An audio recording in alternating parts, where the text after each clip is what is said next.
êtes au bon endroit devant LCI Direct. Cette question d'actualité brûlante, le scénario de la dissolution est-il inévitable ainsi que le départ d'Emmanuel Macron?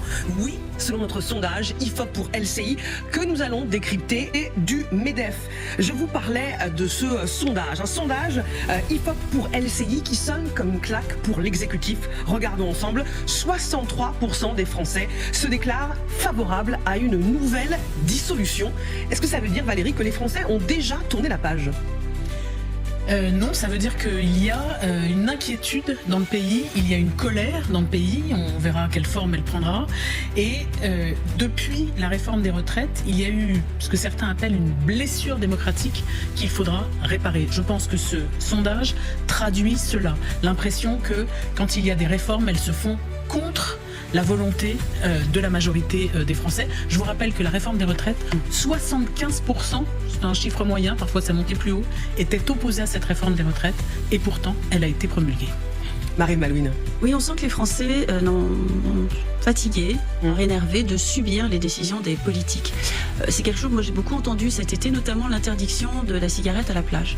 Les gens trouvent ça logique de ne pas fumer à la plage quand on est à côté d'un bébé, quand on est à côté d'enfants, et de ne pas laisser son mégot dans le sable. Mais l'interdiction, c'est-à-dire leur dire on vous interdit ça, vous comprenez pas bien, mais c'est pour votre bien. Ces injonctions qu'on leur impose, sans faire appel à leur sens civique, à leur intelligence aussi, parce que s'il n'y a personne sur la plage, où est le problème de fumer? Et ça date aussi du Covid, où on a vu des interdictions qui n'étaient pas expliquées, qui finalement n'étaient pas justes, quand on a dit les masques ça sert à rien, mais finalement c'était pas vrai. Donc il y a un doute sur la décision politique et aussi la lassitude de devoir subir des décisions qu'on ne comprend pas. Et là, il y a la situation de la dissolution, c'est aussi parce qu'il voit bien que la situation est bloquée, ils veulent en sortir, mais dans ce même sondage, ils sont surtout inquiets, même si la colère progresse plus que l'inquiétude, ils sont quand même très nombreux à plus de 60%, à être inquiets et angoissés par la suite. Nicolas Chaban, je m'adresse autant aux patrons qu'aux citoyens engagés. Qu'est-ce que ça dit pour vous de l'état du pays?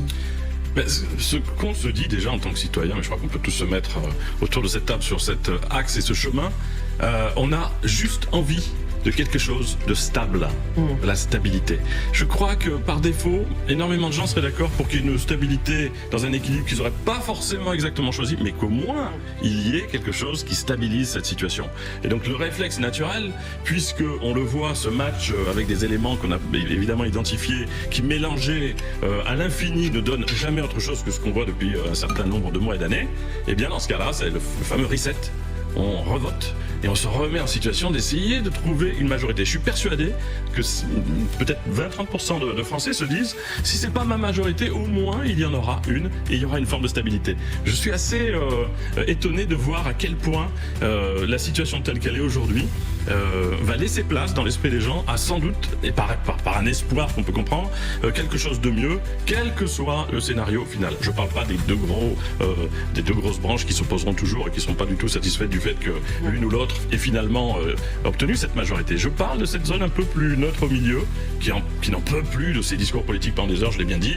Quand est-ce qu'on passe à l'action? Quand est-ce qu'on se remet en situation un lundi matin de se dire on est d'accord sur au moins quelque chose et on va faire en sorte tous d'y arriver. Voilà, vous le disiez, c'est plus que du dépit, c'est de l'épuisement et c'est un découragement. On le voit dans les sondages récents et notamment le sondage aussi sur, très étonnant à ce stade-là, sur l'envie de la démission du président. Oui, on va y revenir exactement parce que ça aussi c'est un chiffre qui nous a marqué.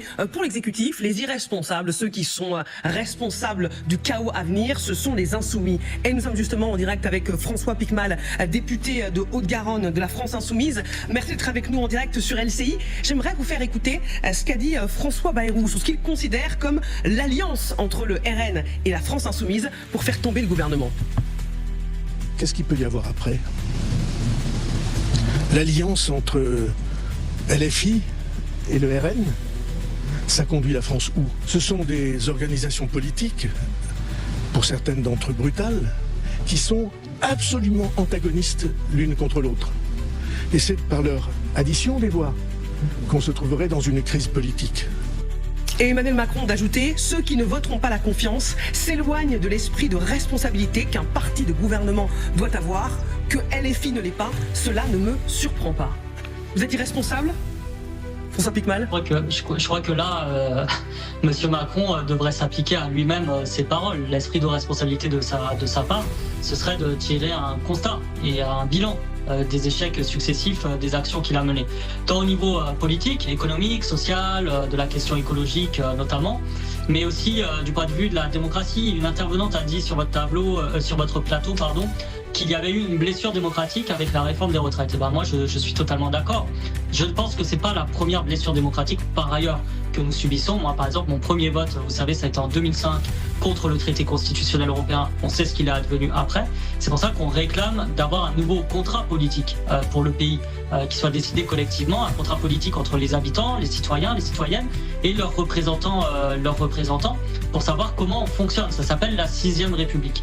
Et aujourd'hui, la situation est tellement enlisée que pour nous, l'issue qui répondrait véritablement au problème, parce que la racine est là. Au-delà de M. Bayrou, c'est M. Macron.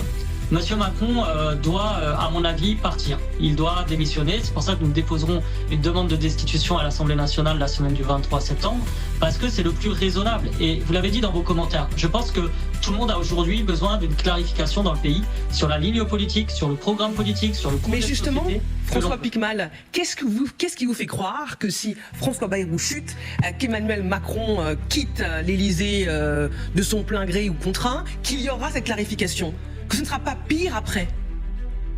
Je ne vois pas pourquoi ce serait pire de toute façon que la situation dans laquelle on est. Ce serait difficile. Il faut vraiment creuser plus fond que le fond, si je puis me permettre.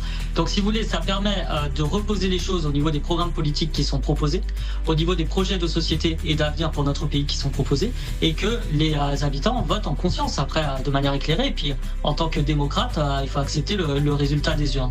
Ce qui s'est passé, c'est que M. Macron, lorsqu'il a été réélu, on le rappelle, sur aussi un rejet du Rassemblement national, n'a pas obtenu une majorité absolue qui est le fruit des politiques qu'il a mené auparavant. Il a décidé seul d'une dissolution. Il n'en a pas respecté le résultat en refusant de nommer le nouveau Front populaire en gouvernement. Et c'était cousu de fil blanc qu'on allait se retrouver dans cette situation. Donc celui qui a, si vous voulez, le verrou de la situation aujourd'hui, c'est M. Macron. Et moi, je tiens à dire en tant que républicain, à saluer le fait que M. Bayrou, lui, ait eu au moins le geste de dire qu'il allait remettre son sort, son budget, l'avenir politique qu'il proposait aux Françaises et aux Français devant un vote du Parlement. Eh bien, je pense qu'aujourd'hui, M. Macron ferait bien de s'inspirer de ce geste républicain. François Piquemal, vous restez avec nous. Justement, je